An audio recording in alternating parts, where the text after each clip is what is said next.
All rise, veuillez vous lever.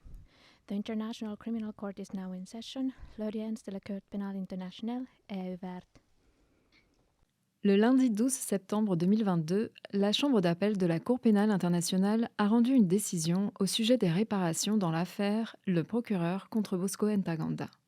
Suite aux appels interjetés par la défense de Bosco Ntaganda et par le représentant légal de l'un des deux groupes de victimes contre l'ordonnance de réparation, la Chambre d'appel a décidé de renvoyer plusieurs questions à la Chambre de première instance pour que celle-ci rende une nouvelle ordonnance de réparation.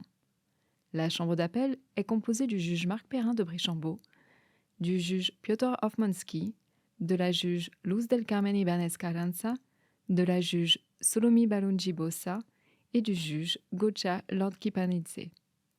Le juge président Brichambault a lu la décision de la Chambre d'appel en audience publique. L'arrêt de la Chambre d'appel que je vais maintenant présenter est unanime.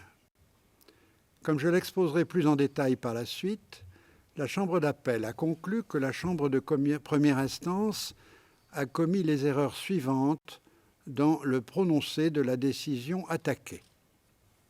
Premièrement, la Chambre de première instance a commis une erreur en ne procédant pas à une détermination appropriée du nombre des victimes potentielles ou réelles ayant droit au montant des réparations et ou en ne motivant pas sa conclusion sur ce nombre. Deuxièmement, la Chambre de première instance a commis une erreur en ne fournissant pas un calcul approprié ou en ne présentant pas un raisonnement suffisant pour le montant de la réparation pécuniaire contre M. Ntaganda. Troisièmement, la Chambre de première instance a commis une erreur en rendant la décision attaquée sans avoir évalué et statué sur les demandes de réparation des victimes. La Chambre de première instance n'a pas défini une procédure permettant au fonds au profit des victimes de procéder à l'évaluation de l'éligibilité, alors qu'elle aurait dû définir au moins les paramètres les plus fondamentaux de cette procédure dans la décision attaquée.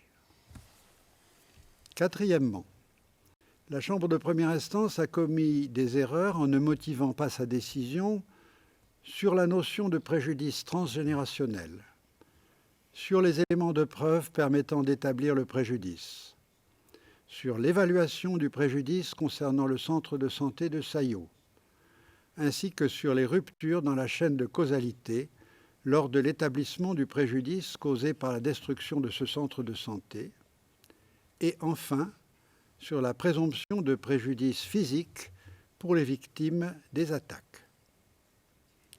L'effet cumulé de ces erreurs affecte matériellement la décision attaquée rendue en l'espèce.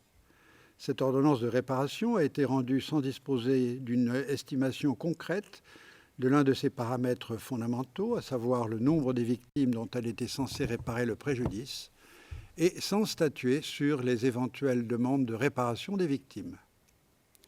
Il n'est pas non plus possible de discerner dans l'ordonnance de réparation comment la somme de 30 millions de dollars a été obtenue et, par conséquent, si elle est capable de réparer de manière appropriée les préjudices subis par les victimes ou d'établir équitablement la responsabilité de M. Ntaganda.